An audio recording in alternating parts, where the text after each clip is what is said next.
The story begins by explaining that the world was initially nothing more than a dark tempest until the goddess shed her light upon it, giving rise to a continent where 9 races were born: the Draconians, the Elves, the Soni, the Dwarves, the Demons, the Dark Elves, the Centaurs, the Beast Folk, and the Humans.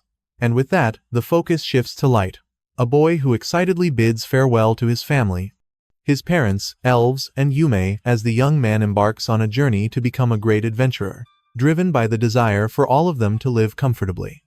Once he reaches the city, he gets slightly lost in the crowds, and right there, a member of the Beast Folk approaches him in an unfriendly manner, telling him that humans should keep their distance.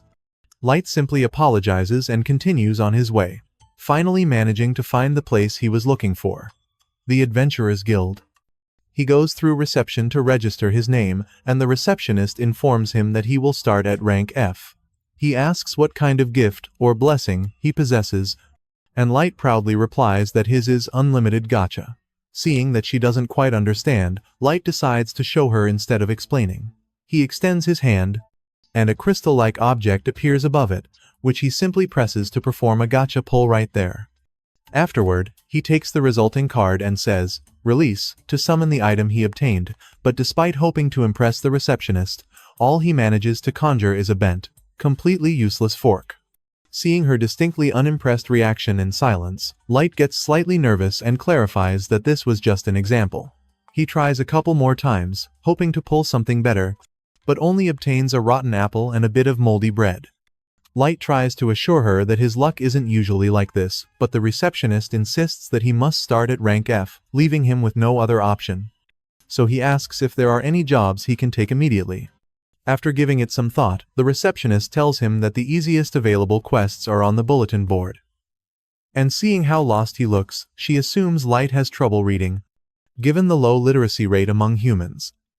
Keeping this in mind, she tells him that chores like gathering firewood, carrying earth, and cutting grass are always available, though the pay is quite low. Light has no problem with this, so he gladly takes all the jobs, spending the entire day working hard only to earn a few coins, which by the end of the day barely covers his lodging, meaning he now has to rely on pulling something edible with his gacha just to have a meal. As Light walks through the city, the same Beastfolk members from earlier spot him counting his coins, so they deliberately push him, then blame him for the collision. Light stumbles and falls into a mud puddle, but the Beastfolk members accuse him of dirtying their clothes and declare that he will have to pay for it. Before he can react, one of them grabs his coin pouch and says that will be enough to cover the laundry bill.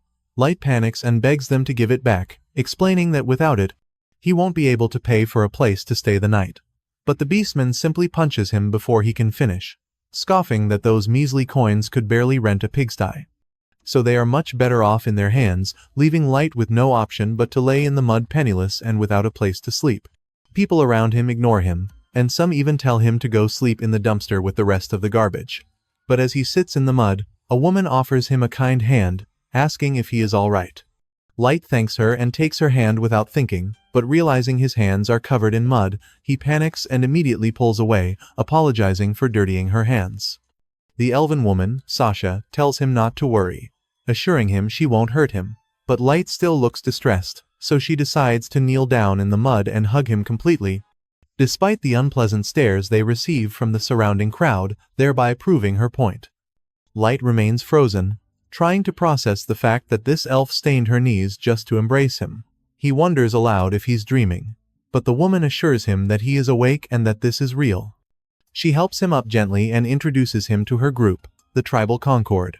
And one of them explains that their group's name represents the 9 races created by the goddess.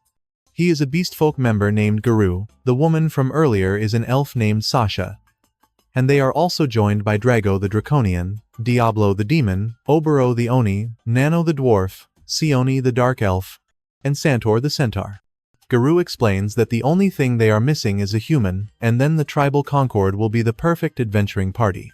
Sasha mentions that they formed this group in pursuit of a noble cause, aiming to end racial discrimination and create a fair world for everyone, which is why they need someone like him to join, and that they would be happy to welcome him into the Tribal Concord.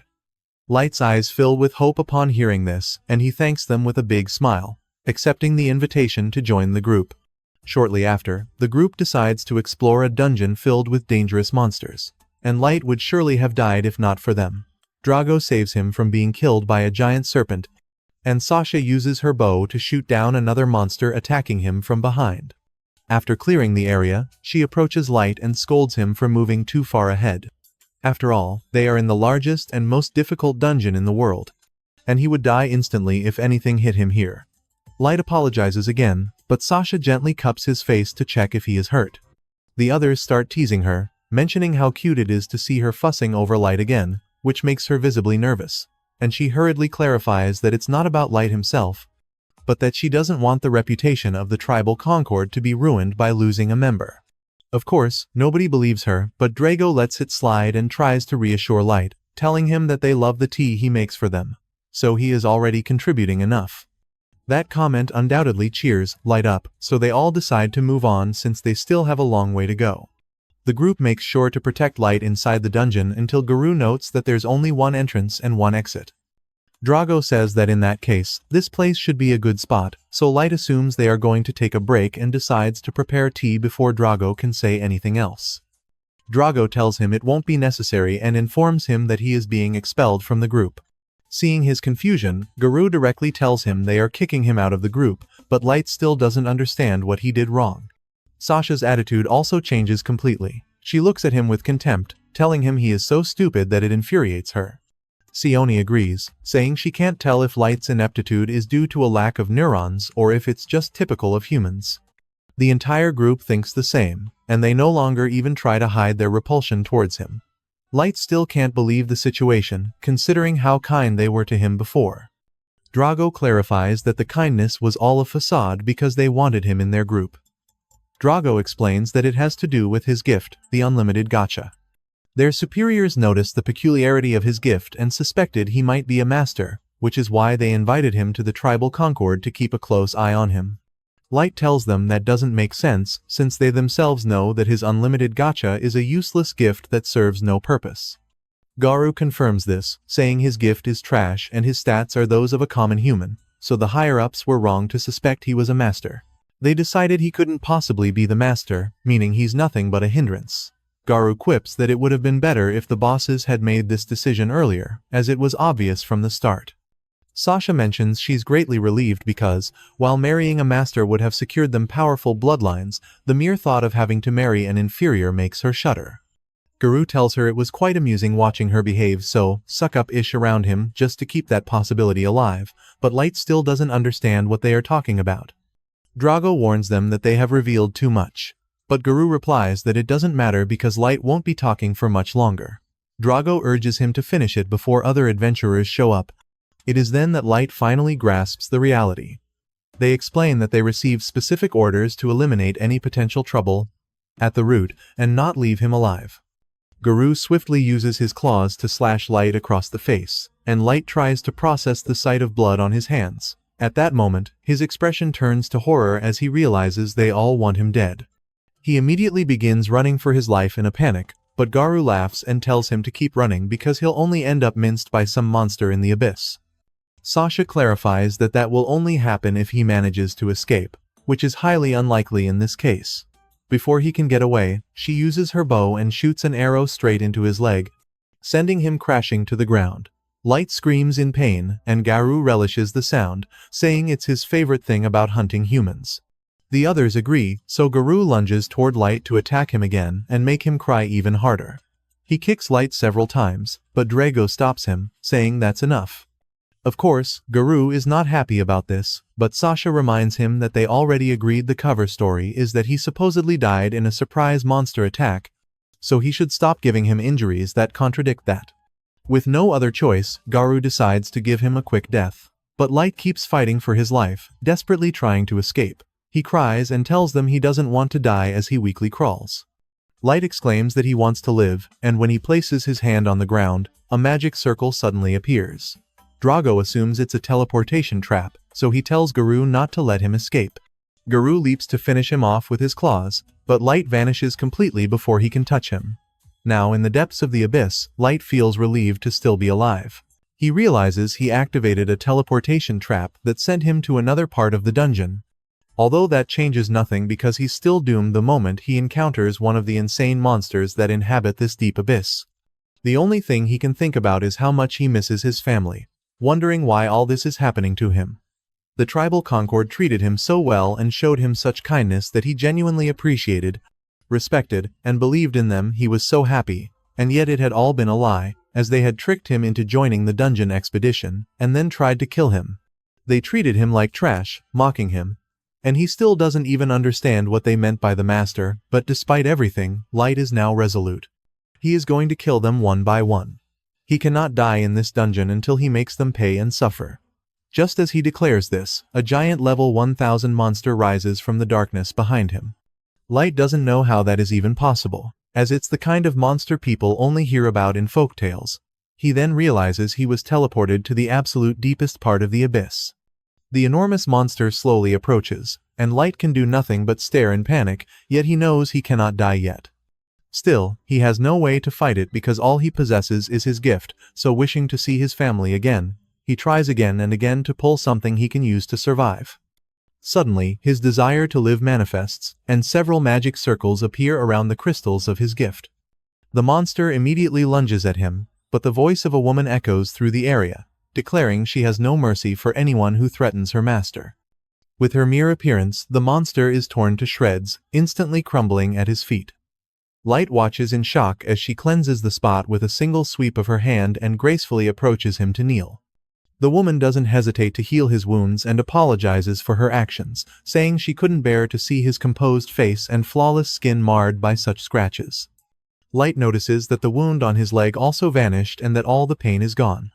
The woman refers to him as Master and asks if he would grant her the honor of hearing him pronounce her name with that beautiful voice. Light nervously introduces himself, and the woman repeats his name several times, clearly delighted with how it sounds. She mentions that according to the maid's code of honor, her duty is to her master and she will live in his service even unto death. Having said this, the woman declares that she hereby swears her absolute loyalty to him. Light doesn't know what to say to this but decides to ask who she is first. In that instant, the woman reveals her level is 9,999 and that she is known as May, the ever-seeking maid. She is a super ultra rare card that came from his unlimited gacha. Light tries to process the information, but May decides to make a vow right there, telling him she will remain bound to him even beyond the grave. He tries to tell her that's impossible since his unlimited gacha is essentially useless, so someone as incredible as her couldn't possibly have come out of it. May simply ignores that and asks him to call her by her name instead of Miss. Light reluctantly agrees, but this clearly makes her happy, and she asks him permission for another humble request. May tells him she wants his authorization to use her evaluation skill to review the details of his unlimited gacha. Light asks if evaluation is actually her gift, but May clarifies that it is merely one of her innate abilities, to be precise.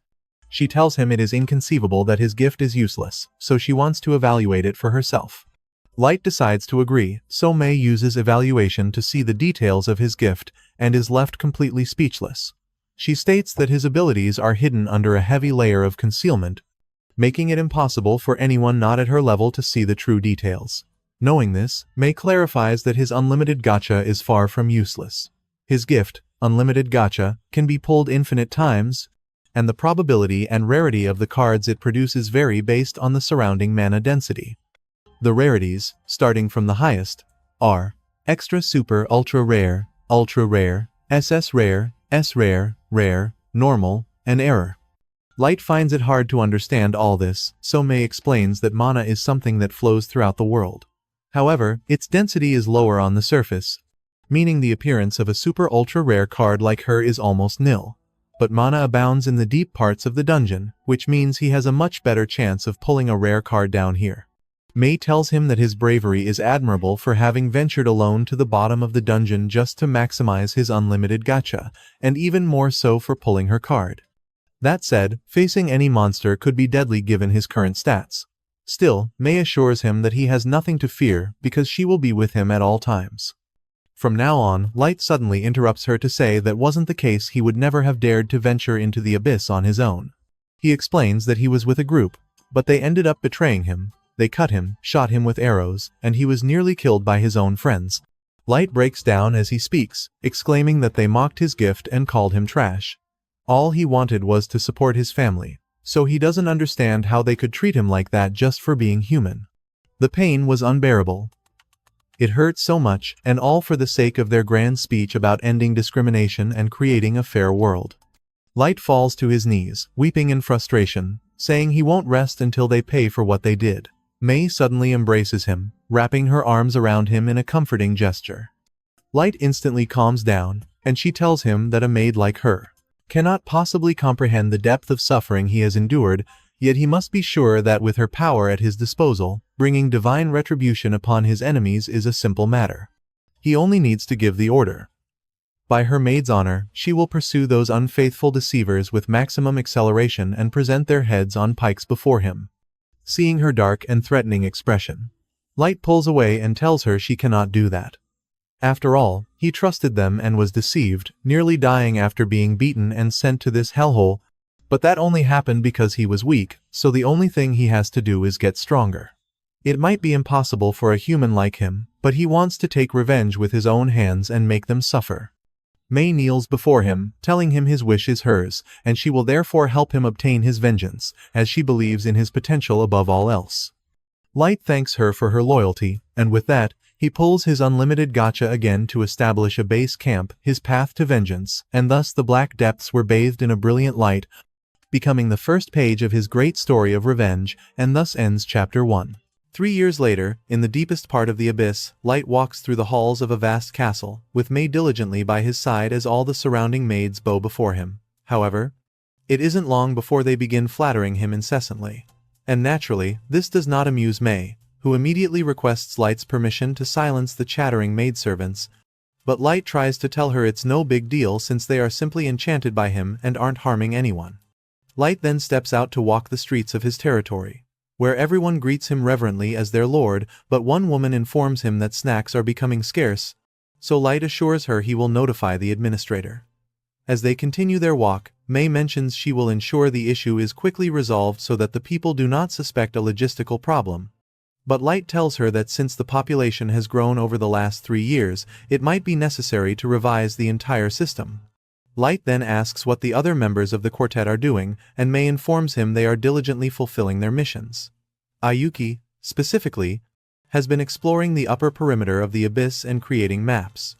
Light is pleased, noting that the forests around the abyss are filled with monsters, but assures May that this is no problem for a genius like Ayuki, though May counters, saying she's not so sure, knowing Ayuki is as capricious as a cat. Light simply laughs and clarifies that he wouldn't have her any other way, seeing no issue with it. He then inquires about the others, and May reports that L has been working diligently on developing new magic according to his grand plan and is making excellent progress. Light mentions they have many moving pieces and hopes L doesn't get overwhelmed, but May reminds him that they enjoy serving him, so he has nothing to worry about. Finally, May informs him that Nazuna is patrolling the castle grounds as always. After all, she is an expert in close combat, though she is less reliable outside of fighting. Light says he enjoys having Nazuna around as she makes things more fun, so he isn't bothered by her quirks. Upon returning to the castle, a man named Jack greets them and tells Light he was tired of waiting. May is immediately irritated by the casual way Jack addresses her lord and reminds him that he must speak to Light with respect. May mentally curses Jack but doesn't say it aloud. Light dismisses May's concern, saying it is fine because he views Jack almost like an older brother. May remains thoroughly displeased, but Light informs her he is going to train for a while, meaning she will have to resolve her feelings internally.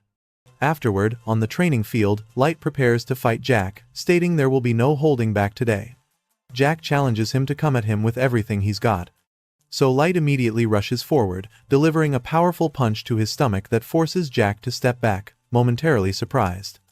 A slightly surprised Jack laughs and tells him to calm down, noting that the strike would have killed anyone else but him.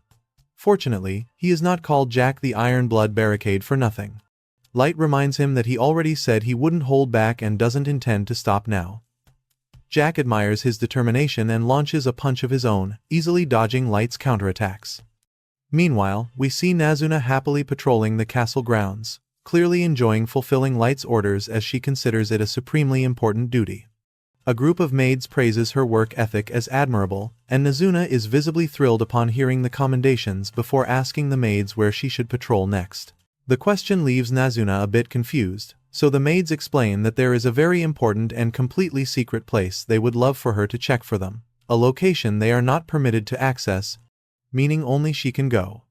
Nazuna asks what place they are talking about, but the maids simply smile wickedly.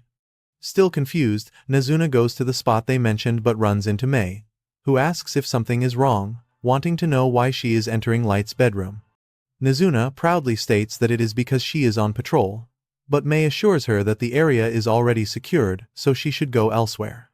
Ignoring Mei, Nazuna asks what Mei herself is doing in Light's room if he is currently training with Jack.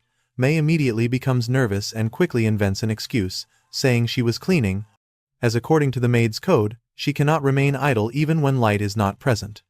Without letting her finish, Nazuna enters the room to inspect her work, but upon seeing the messy bed, she comments that it looks like someone was rolling around and kicking their legs while sniffing the pillows. Mei tries to maintain her composure, telling Nazuna she did it on purpose because it is part of her unique bed-making style. Nazuna, being as clueless as ever, gets excited and asks her to elaborate, but Mei clarifies that it is a professional secret, so she cannot reveal it. Nazuna becomes even more excited, assuming it is a super special skill only useful for household chores, making her admire Mei even more and stating that she truly lives up to her reputation as Light's first and primary summon.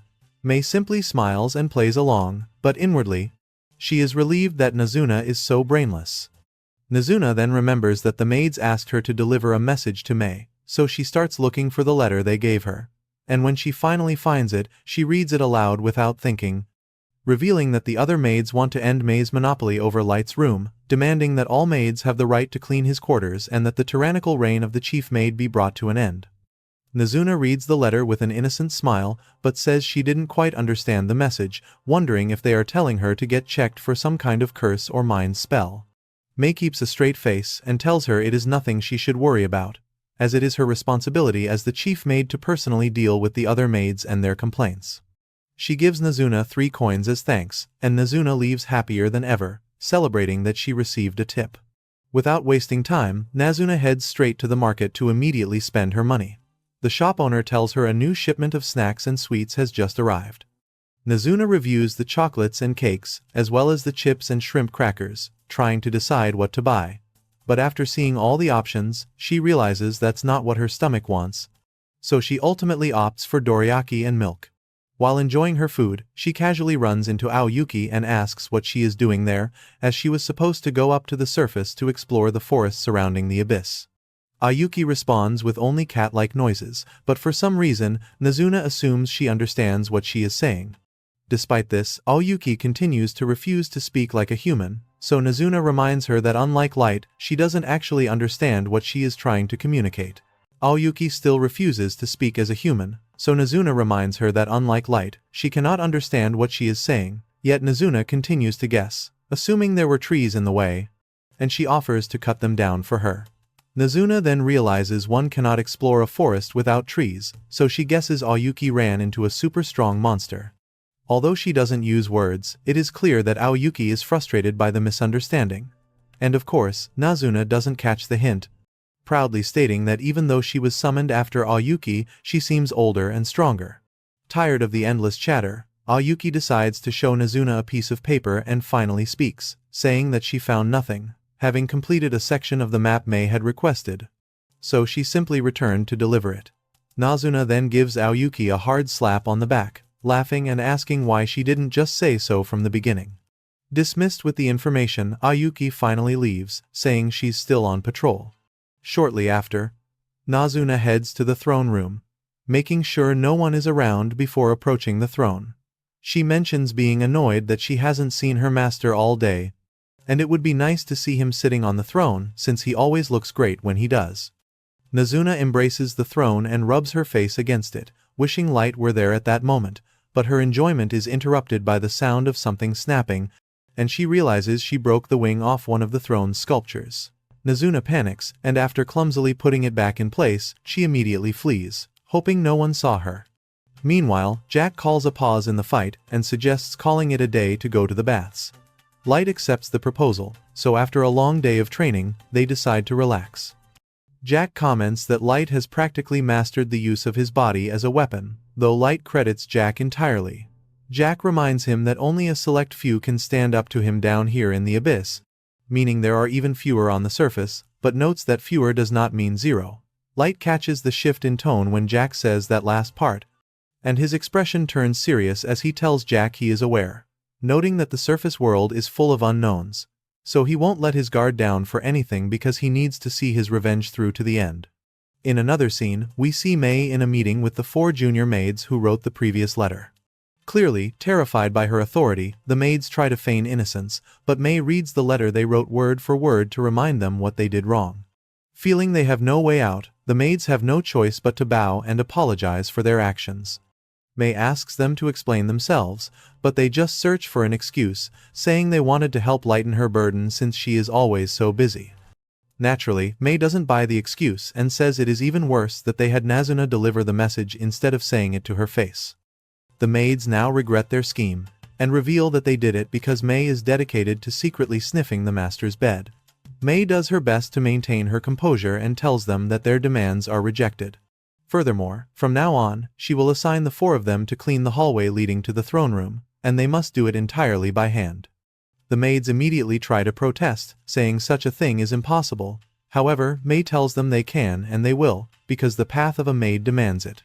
It starts with a single step, just as climbing to level 500 begins with effort. May informs them that she will soon be going to the surface on a mission for light, so she expects everyone to work diligently in her absence. The 4 maids have no choice but to accept. Meanwhile, Nazuna returns to the market to look at a piece of armor she wants. Elle casually bumps into her and asks if she's looking for sweets or something, so Nazuna points to the armor piece, then asks what Elle is doing there, having thought she would be working on projects or doing an inspection somewhere. Elle tells her everything is going so well that she had plenty of time to come back. The two immediately start bickering as always, and Elle tells Nazuna that Light has made her a fundamental part of his revenge plans, unlike her and her tiny brain. Nazuna clarifies that she has been busy patrolling, but Elle boasts that she had tea with Light the other day to inform him of the progress of her plans. Elle assures her that next time, she will reserve a private room for them to dine together, and there will be action that night. Nazuna obviously misses the insinuation and complains, saying she wants to have tea with Light, too. Elle asks if she only wants the tea part, but Nazuna doesn't understand what else there would be. Elle then tries to explain that she means something that would stoke the fire of jealousy. Seeing Nazuna's disorientation, Elle tells her she doesn't know if Nazuna is foolish or childish. Nazuna assumes Elle is jealous of her abilities, so she mentions that she knows Elle sucks at close combat despite being very good at magic, which is why if Elle ever has trouble, she can ask for help anytime. Elle can't help but think how unbelievable Nazuna is but decides to play along, telling her that she will surely ask for that help someday. Clearly satisfied, Nazuna returns to the castle to continue her patrol, and Elle is certain that Nazuna truly is one of a kind. On the other side, the maids continue to complain about the punishment they received. They are more than annoyed by the chief maid's unfair management style, feeling intense envy and disgust. Despite their protests, they know May is practically untouchable, so they can do nothing but dream. The 4 maids start fantasizing about cleaning Light's room instead of May, even saying they would surely take his used utensils and lick them clean. May has a very busy schedule, so they don't understand why she doesn't allow them to handle the cleaning. One of the maids mentions that May was the first summoned Light maid, and apparently, 3 months passed until Ayuki was summoned as the second. This means they were alone until then, trapped in a dungeon with dangerous monsters, not to mention that Light's level was even lower at that time. Imagining that situation, the maids immediately explode with jealousy, saying May is extremely lucky. Suddenly, the 4 decide to try to channel their rage into a powerful curse that would kill May. However, their ritual is interrupted when May appears, saying she was passing by and overheard some very choice words that seemed directed at her. They were so intent on chanting the word die that she now wants them to explain why. The maids tremble with fear, and one of them immediately says she swore absolute loyalty to May. The others do the same, saying they have admired her as a mentor and sister and wanted to be her subordinates even before being summoned. Despite their obvious lies, May repeats the chant of die die die, making the maids feel cornered, and they admit they were a little jealous. After all, May was the first. May clarifies that she is under no obligation to share this. But during the 3 months leading up to Ayuki's summoning, Light spent the entire time reading all kinds of books and practicing all sorts of martial arts. There was no time for any of the vulgar things they have been fantasizing about. May confesses that she came by because she thought she had been too harsh on them. Perhaps her orders were excessive. However, she was mistaken, and since they apparently haven't had enough, she also assigns them to clean the throne room. The maids try to protest again, but May tells them they have plenty of time to curse her, so they clearly have time to clean. With no other option, they are forced to clean the throne room, knowing they must finish by morning, and they aren't even sure if they can manage it in time. In the midst of their rush, the wing of the sculpture that Nazuna had previously broken falls off when one of them tries to clean the throne. As they panic, Nazuna lies peacefully in bed, completely happy about another successful day protecting the peace, but still a little disappointed that she didn't see her master at all, which frustrates her. If he would just give the order, she would undoubtedly go to the surface and crush all the losers there. It is clear that this won't happen, so, with no other option, Nazuna falls asleep hoping to at least see Light the next day. Just as she wished, the next day, while arguing with L, Light finds Nazuna in the training fields. Nazuna is overcome with joy, knowing her wish came true, though L assures her that Light didn't come to see her. As they start trading insults again, Light decides to pet Aoyuki like a cat, finding her very cute. L asks him what he's doing, and Light explains that he can't help but treat her like a real cat. The girls are clearly not pleased with this, so Light asks Aoyuki to give him some space as it's time to get down to business. Suddenly, a massive hellhound appears, and Light begins to tremble with fear due to the trauma of his first day in the abyss. As he freezes, the girls' attitude suddenly changes. They glare at the hellhound with menacing eyes, viewing its presence as an offense to their master. They even think they should eradicate them from both the dungeon and the surface because their mere presence disturbs their master. The hellhound retreats, sensing the imposing power of their level 9,999, but Light interrupts them before they can act, clarifying that he is fine now and approaching the hellhound to pet it, apologizing for the girls' behavior. Light knows that even if he said it as a joke, the girls would genuinely annihilate them, but that's not what he wants. Without further delay, he informs them that he has received news from May, so it is time to put the plan into action. The prey has taken the bait, so he counts on them to serve the first course of his revenge, which has been 3 years in the making, and thus ends episode 2. Cutting to another scene, we find Garou in the Beastmen Federation, the official city of the Wolf Tribe, where all the Beastmen show him great respect. He simply basks in the daily praise he receives, viewing everyone else as mere pawns as he struts through the city. Spotting a human child rummaging through a garbage can, he doesn't hesitate to walk over, kick the boy, and spit in his face. Garou orders the child to get out of his sight before heading to a bar with his pack, treating everyone to food and drinks while boasting that he has money to spare. All his companions praise him, calling him an idol for lower-class folks like them. Seeing him rise from a slum orphan to the future leader of the pack is totally inspiring, and they can't help but admire him. Garou clarifies that it isn't easy, explaining they have to learn clever ways to use the instinctive perception that all beastmen are born with. The others argue that his ability is on another level, since even dragons bow before his skills.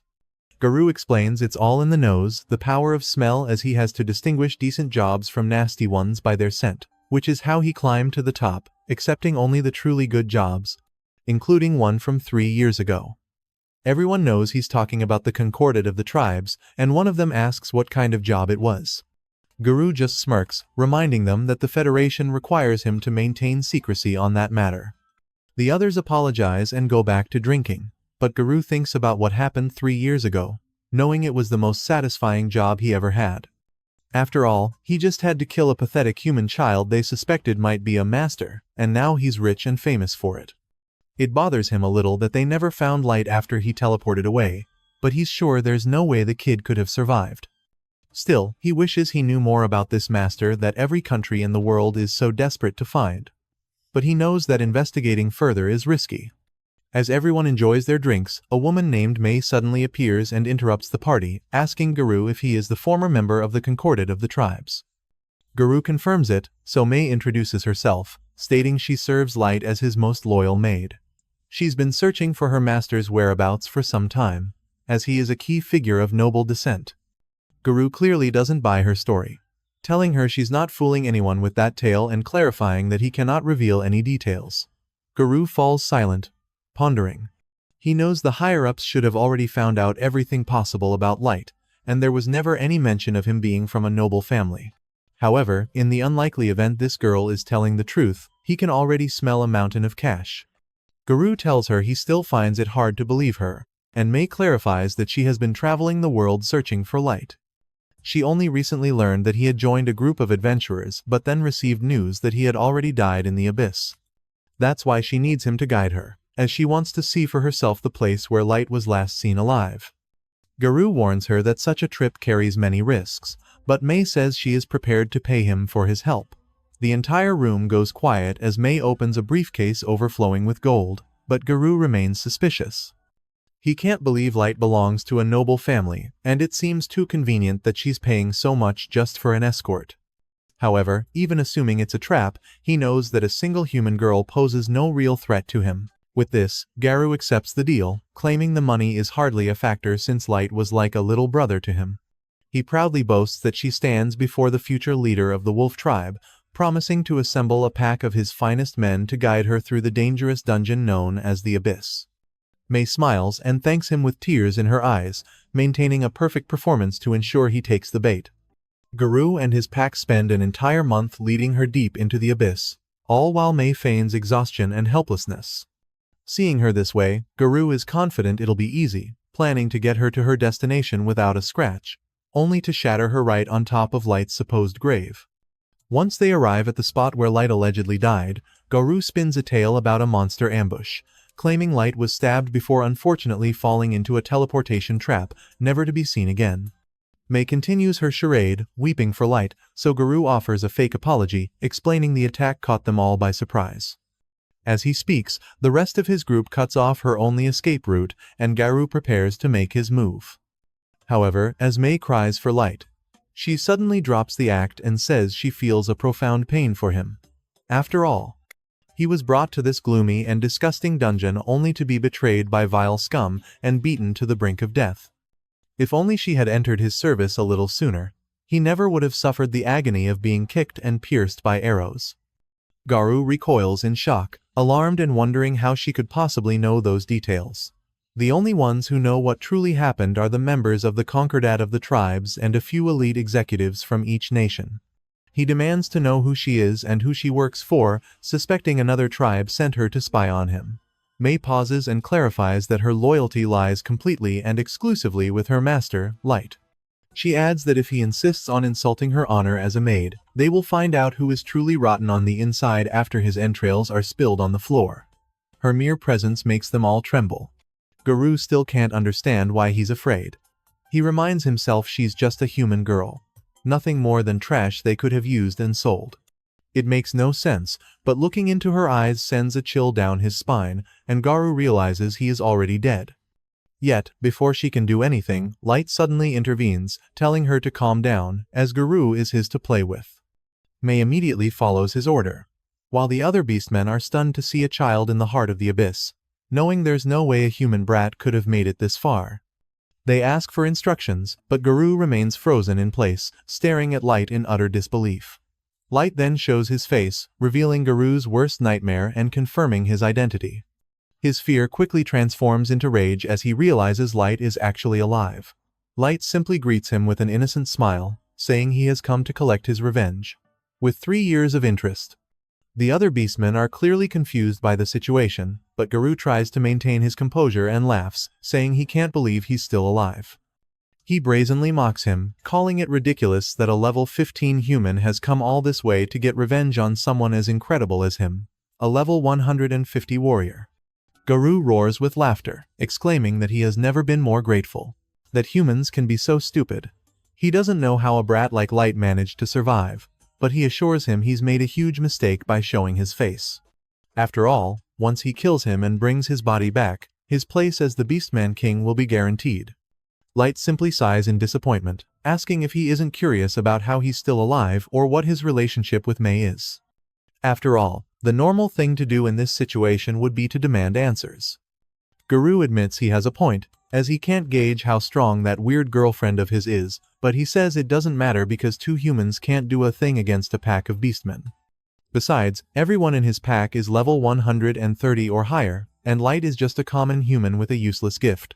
He bets that Light only survived through sheer luck because May rescued him in time. Light doesn't deny it, as it's true, but Garu wastes no more time and attacks. However, just as they all leap towards him, several of their heads are sent flying in less than a second, thanks to May, who diligently protects her master. Garu and the others are frozen in shock, as it happened so fast they couldn't even see what happened. May warns them that anyone who dares to threaten her master will pay with their head. Her intimidating aura vanishes instantly when Light thanks her and asks her to block the exit for him. May blushes slightly but immediately obeys his command, declaring that no one will escape this place as long as she's on watch. The beastmen panic, but Garu tells them to calm down, explaining it was just a surprise attack and that cheap tricks like that are the only way an inferior being could ever beat them. Light comments that Garu hasn't changed at all over the years, as he's still convinced that humans are inferior. The question is, has he ever considered that perhaps the beastmen are the weaker ones? But Garu asserts that humans are nothing but weak losers with small mana reserves, making them all low-level trash. He decides to show him what true power is, revealing that he is level 158. Light calmly tells him that the levels each race can reach vary greatly, and the discrimination arising from that is what gave birth to the widespread contempt for humans. Garu confirms this, saying that beastmen are higher up on the food chain, far above anything humans could ever dream of. Light then asks how he explains the fact that two of his men are now dead. At this, Garu doesn't know what to say, stammering that they probably used some magic item or something. Garu gets irritated by the way Light is looking at him, so he and his pack immediately charge. However, Light effortlessly defeats them all and looks down on them, asking if they're done yet. Garu slowly gets up, boiling with rage, reminding Light that he is better than a stupid human like him. This time, instead of attacking again, Garu pulls out a magic sphere, telling Light he's going to wipe that look off his face. Without a second's hesitation, he smashes the sphere on the ground to summon a Majin beast, Fenrir, making the entire place tremble. Garu laughs confidently, revealing that this is his trump card. A level 500 Fenrir. Everyone in Garu's pack is in awe at seeing such a powerful secret weapon, but Light just sighs in disappointment once again, saying that level 500 is pathetically weak. Of course, Garu just assumes he's insane for saying such a thing, so he tells him he should be begging for his life right now, wanting to see him plead and whimper just like he did 3 years ago. To his surprise, Light simply tells him to go ahead, declaring he won't move a single step and that Garu can do whatever he wants. Irritated by his defiance, Garu accepts the challenge and decides his Fenrir will erase him from existence. Fenrir immediately attacks with a Majin Beast explosive howl, concentrating the entire mana reserve of a level 500 creature into a single blast. Garu is certain it's enough to barbecue any human, but he eats his words when he sees Light standing before him without a single scratch. As he remains frozen in shock, Light calmly comments that he gave a rather fancy name to an attack that basically did nothing but kick up a lot of dust. Garu is still trying to process the fact that Light has enough power to completely nullify an attack from a level 500 creature. Then, Light decides it's his turn. Because calling that pathetic mutt Fenrir gives the wrong impression, he's going to show him what the real one looks like. Suddenly, he pulls out an ultra-rare card and unleashes a level 900 primeval god Fenrir. As everyone stands paralyzed on the spot, Light asks his Fenrir to eliminate Garu's summon. Without moving an inch, the divine Fenrir simply blows a gentle, icy breeze that completely freezes Garu's Fenrir and shatters it into 1,000 pieces. Stumbling backward in fear, Garu recognizes that Light possesses a monster powerful enough to destroy a level 500 creature in the blink of an eye. His previous confidence completely vanishes. Light mentions that he could have easily dealt with that level 500 Majin Beast himself. Light then decides to reveal his true level, 9,999. Everyone is stunned, as humans are supposed to cap out at level 100, so this should be impossible. A nervous Garu tells him he must be an imposter, as he looks exactly the same as he did 3 years ago, whereas any normal human would have grown since then. Light explains that he is wearing the bracelet of youth, which prevents him from aging, and he uses it to constantly remind himself of all the pain, rage, and despair from that day, wanting to keep it all fresh in his mind. Finally, reality hits Garou, and he realizes that the monster standing before him is truly Light, which means he is now completely doomed. Without hesitation, he and his pack throw their weapons to the ground and bow before Light, begging for his forgiveness. Garou desperately explains that he had no choice but to follow the Federation's orders and that he never wanted to hurt him. He then tries to blame the others for everything, claiming that today's plan was his pack's idea and he had nothing to do with it. The other beastmen are not at all happy to hear such a blatant lie, but Garou silences them and speaks directly to Light, saying that while it's true he betrayed his trust, they also had good times together. Light ignores all his rambling and decides to ask him something. He wants to know everything about this master business they mentioned 3 years ago and why the government is so interested in finding one. But Garou nervously explains they were only told to search for one and that he knows nothing more. So, Light asks why they tried to kill him as soon as they found out he wasn't a master. Garou insists that he truly knows nothing. At this point, all the other beastmen in the room start lying out of fear, claiming that they know the answer. However, in a matter of seconds, Maid slices them to pieces, declaring that any attempt to deceive her master is punished by death. Garou panics, realizing he's the only one left alive. Light decides to ask him one last question. Considering the power he has witnessed, does Garou believe he could win if he were to wage a war against the surface world? Light warns him not to lie, as May is equipped with the Eye of Truth, capable of seeing through anything. Completely terrified, Garou admits that at first, the battle would likely lean in Light's favor, given the immense power he wields. However, no matter how high his level is, he is still just one person. The nations of the world have spent years stockpiling special weapons, armor, and items. Once they organize and face him with their full arsenal, even he might struggle. Light accepts his answer, saying it was exactly what he figured, as there's a limit to what one person can do on the battlefield. He still has more questions for Garou but decides to teleport first, using a card in his possession. Garou braces himself in fear, and when he opens his eyes, he finds himself in a vast palace he has never seen before. An entire army of dragon beasts, fairy maids, living armors, and other species bow as Light arrives. Garou is completely frozen as he sees Light sitting on the throne, who then asks everyone to rise and display their stats. All the different types of monsters reveal levels ranging from 6,000 to 9,000. There are armors at level 5,000, and a trio of knights, including Jack, at level 7,777. The army of living armors starts at level 1,500, with some other races reaching level 3,000. To top it all off, Mei, Nazuna, Eli, Ayuki, and Light himself are all level 9,999. Light tells Garou that these are the forces he has gathered over the past 3 years. At this sight, Garou's fur instantly turns gray, and he is clearly beyond terrified. Light simply smiles and repeats his question, wanting to know if Garou thinks he stands a chance of winning a war against the nations of the surface world. Garou can't even muster the courage to speak, but his face tells Light everything he needs to know. Light congratulates him, saying he has won the reward of being annihilated in a pain and despair worse than death. In that moment, Garou realizes that he and the Concordat of the tribes were the ones who gave birth to this monstrosity, one that could end the world in the blink of an eye. He calls Light the Lord of Destruction, and as tears stream down his face, he asks if he is trying to become a god. Light says he likes the sound of that, but someone is hiding the truth from him for reasons that may be noble or nefarious. Whether he takes the path of a benevolent god or a demonic monarch depends on that answer. After all, with his gift, he can grant blessings and fortune or plunge everything into death and despair. The world now has the opportunity to show him which it deserves by answering the question he has posed. And so, he will now begin his march from the abyss to the surface.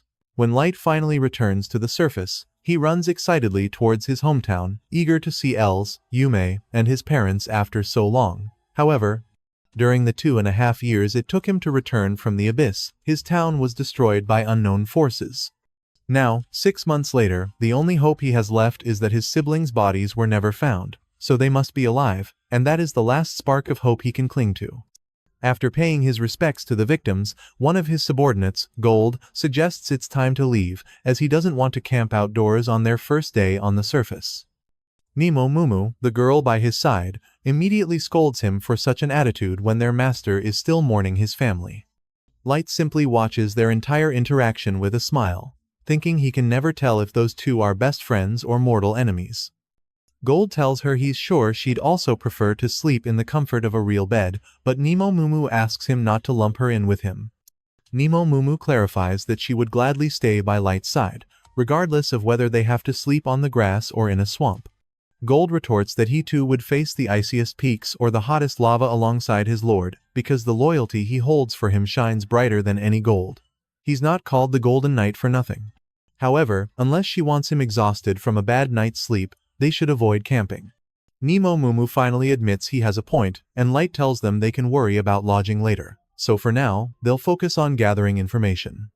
Although they have learned that their forces can compete with those of the surface world, it would be foolish to charge headfirst into war. Gold agrees, saying that if you know your enemy and know yourself, you need not fear the result of 100 battles. Nemo Mumu assumes their objective now is to learn the military strength of each nation. And Light confirms this, stating he bets the destruction of his hometown is related to the fact that he could have been a master. He truly wants to know what makes a master worth so much bloodshed, and the mere thought makes his blood boil as the ground trembles beneath his feet from his fury. Light declares that if the truth behind it all turns out to be evil and twisted, then he will turn this world into a burning hell. Even Nemo Mumu shows some concern seeing him in that state, and Gold tells him he must suppress that kind of anger when they are in the city, as it could kill someone. Light quickly calms down and apologizes, saying he will be careful. After that, he uses his ability to summon a fool's mask and puts it on to hide his identity. With that, Light bids farewell to his parents and finally departs with his subordinates. As they fly towards their next destination, Nemo Mumu asks Light what their first mission in Dagas will be. Gold tells her to be careful how she addresses him, and Light reminds her that he is not Light when they are on the surface, but will go by the name Dark. Nemo Mumu quickly apologizes for the mistake, and Gold tells her they obviously can't use his real name here, otherwise the Concordia of Tribes would discover them. Once that's settled, Light informs them that he's going to register Dark as an adventurer and then climb the ranks by doing missions, as this will allow him to get information from the bigger fish. That's why for now, they will only focus on increasing their adventurer rank.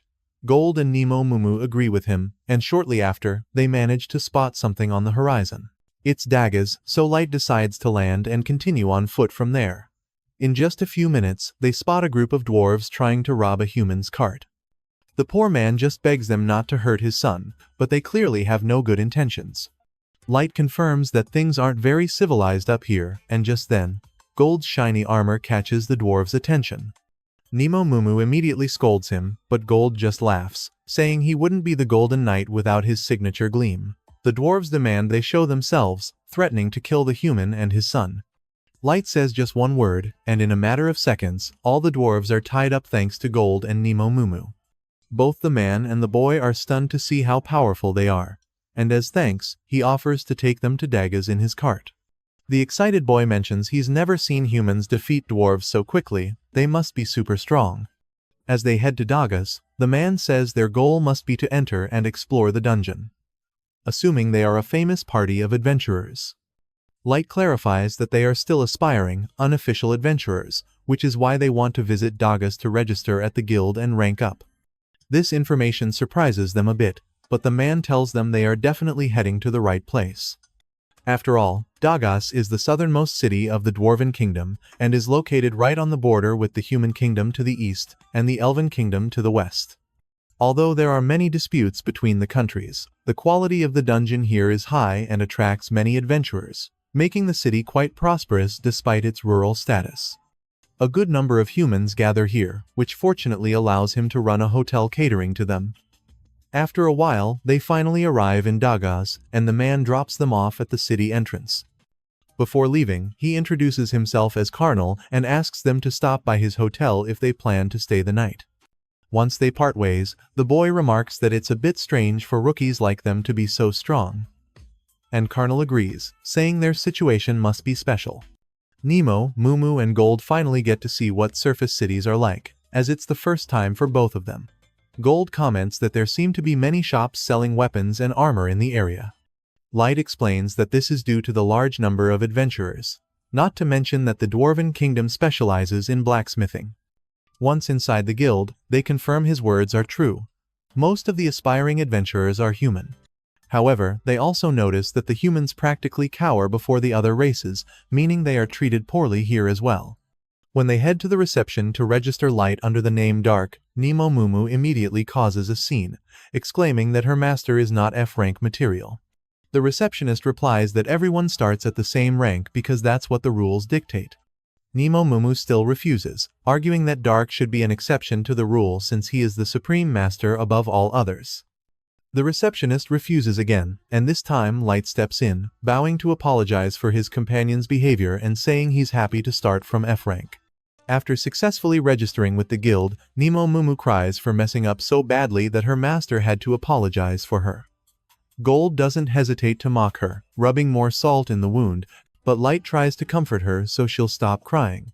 Afterward, they decide to go to Carnal's hotel, and Light tells him he'd like to rent the entire top floor for a month. He also kindly asks that no one, including his staff, set foot there during their stay. Light offers a large sum of gold coins to pay for the inconvenience. Carnal quickly refuses, saying he can't accept money from someone who saved his life. Despite this, Light asks him to consider it another one of his jobs, so Carnal accepts and says he'll arrange everything according to his wishes. Once in the hotel room, Light uses his ability to deploy silence, magic interference, and detection wards across the entire top floor. With that, in a matter of seconds, they eliminate any problematic magical items that could be watching them or listening to their conversation. Light tells them to relax, but Nemo Mumu says she understands why he chose to pose as an adventurer in the surface world. However, despite his great power, there's always a chance he could get hurt up here, so he could have stayed in the abyss and simply given them the order to handle everything. Light's hand suddenly clenches into a fist, and he interrupts Nemo Mumu to ask if she's trying to exclude him from his own revenge plan. Nemo Mumu immediately tells him she would never dare do such a thing, but the whole place starts to tremble from his fury. She instantly kneels and begs for forgiveness, saying she crossed the line and wants him to forget everything she said. Light watches her with rage, but the moment is interrupted by Gold's laughter, who comments that there are things a good man must face regardless of the danger. He sees that their master seeks retribution with his own hands, without intermediaries, and that is worthy of applause. Light smiles and finally calms down, then gently approaches Nemo Mumu to apologize, saying he knows she was just worried about his safety, but his emotions got the better of him. Nemo Mumu refuses to accept his apology, stating the fault is hers for going too far, and asks him to allow her to renew her oath of loyalty to him. Light accepts with some discomfort, so Nemo Mumu takes his foot in her hands with adoration and kisses it gently. Light knows that a foot kiss is a profound gesture of respect, and that many leaders demand it from their followers, but he finds it so embarrassing that he's not a fan. The moment is suddenly interrupted by Gold, who comments on how fetishistic the scene looks. After a moment of silence, Nemo Mumu shouts at him, telling him not to turn her display of devotion to Light into something perverted. Light silently steps aside as they begin to argue, as always, not wanting to get involved. The next day, the three of them head to the market, observing the different things being sold there. Light comments that the place certainly looks lively, so the dungeon must be as good as they say. Gold's shining armor clearly stands out, as people around them whisper things about him and also about Nemo Mumu due to her appearance. Some also comment on Light's strange mask, and he knows it fits perfectly with his dark persona, although perhaps it draws too much attention. After walking for a while, they finally see the huge line of people waiting to enter the dungeon. He mentions that there don't seem to be any elves around. Light explains that the lack of elves is likely due to the Dwarven Kingdom and the Elven Kingdom are currently in dispute over who has the right to that dungeon. Nemo Mumu praises him while hugging him from behind, saying he always has an answer for everything. Light asks if they really have to be like this, and she reminds him that her duty is to have his back and ensure he's safe at all times. Just then, three hooded figures suddenly cut into the line, so Light observes them carefully. He knows the one carrying the bag must be a servant and that one of them seems decently trained, although he has many openings. However, the man in the front moves with impressive precision despite the huge weapon he carries on his back, so he must be an experienced fighter. The kids behind the three hooded figures look uncomfortable seeing them cut in so blatantly. They wonder if they should do something, yet they're afraid they might be dragonutes or something similar, knowing how much they hate humans. Light notices their internal conflict and decides to intervene, telling the hooded people that it's rude to cut in line. The man with the huge weapon looks down on him and asks if he's talking to him. Anticipating his attempt to intimidate, Light comments that he doesn't see any other idiots who have cut in line. He didn't say it, but he thought it. The man warns him that he doesn't know who he's messing with, and Light simply replies that he clearly doesn't, since they are all covering their faces. Even assuming he's someone famous, that's precisely all the more reason not to commit such a rude act. Gold agrees with him, saying it would undoubtedly damage his reputation. Nemo Mumu tells them they're being a nuisance, so they should go to the back of the line unless they're too foolish to understand how lines work. The man instantly grabs his weapon, saying no miserable human worm has the right to talk to him like that. His companion quickly stops him, asking him to hold back as causing a scene wouldn't be wise. He also reminds him that using his sword would be excessive, and with that, the man decides to back down. The three hooded figures head to the back of the line, but the man warns Light that he will remember him. Light apologizes to the other people in line for making such a fuss. Everyone cheers for him and tells him he did the right thing. The kids from before thank him for intervening, saying they didn't have the courage to say anything for fear of starting a fight and losing. Light tells them not to worry and clarifies that he only spoke out of self-interest. After all, cutting in line affects everyone waiting, so there's no need for them to thank him. Suddenly, one of the kids asks Gold if his armor is really made of gold, clearly curious. The other kids scold him for being so nosy, but the people around also want to know. Yes, nosy people. Gold laughs and prepares to show off, but Nemo Mumu quickly interrupts him and tells everyone his armor is completely fake. She clarifies that it would be useless to make armor from something as malleable as gold, and the kid from before comments that he's just a show-off with flashy, tacky armor then. His friend immediately shuts him up and apologizes for his bad behavior. Light tells him not to worry. He explains that Gold uses that color on his armor to symbolize his dedication to the code of chivalry. Gold confirms this, saying there is no better color to represent the shining example he sets for all knights, and he also knows it will help them gain notoriety as an adventurer party. One of the kids asks if this is their first time exploring the dungeon here, and Light admits it's obvious they could tell. The boy tells him that the floors of this dungeon are much more extensive than any other, so it's common for adventurers to camp inside. However, he noticed they weren't carrying any gear for that, so he assumed it must be their first time. Light thanks him for the information, but the boy downplays it and apologizes for not being of more help. Once the kids enter the dungeon, Gold comments that he didn't know their lack of equipment would give them away so easily. Light explains that they're just too used to using an item box to store things, so Nemo Mumu asks if they should carry fake luggage to keep up appearances. It's finally their turn to enter the dungeon. Light tells Nemo Mumu they'll have to think about that later. Nemo Mumu looks around and comments that this is the first time she's been in a dungeon other than the Abyss, but finds the phenomenon of them existing all over the world in different shapes and sizes very strange. Gold mentions that the leader of the group they met earlier said this dungeon was particularly extensive. Light explains that they would have to analyze the dungeon's core to solve the mystery behind them all, but that proved impossible even for him. Dungeons are filled with mana that gets stronger the deeper you go, and that power can be used to create things, including monsters and traps, which makes them infinitely variable. After walking for a while, they reach an open area with mountains and flying creatures, confirming that dungeons are worlds of their own, completely different from the surface. Nemo Mumu informs Light that she doesn't sense anyone in their immediate vicinity. Without wasting time, he uses his gift to release 3 cards: Clairvoyance, Concealment, and Flight. Thanks to this, they can easily fly over the land, using Clairvoyance to find the next floor, Concealment to avoid enemies, and Flight to move along the shortest route. Meanwhile, the hooded man from before vents his frustration on the dungeon monsters. He claims to be the youngest and most elite of the Elven Kingdom's White Knights, who earned accolades faster than anyone thanks to his sheer talent. He introduces himself as Kaido, the legendary hero with the blood of a master. Once again, his companion, Yannick, tries to calm him down, but Kaido, still enraged, tells him to shut up, saying those surface worms had the audacity to insult him. He knows his low level of 1,500 is the cause of it. Yannick tells him that level is nothing to scoff at, as it far exceeds the typical limit for elves.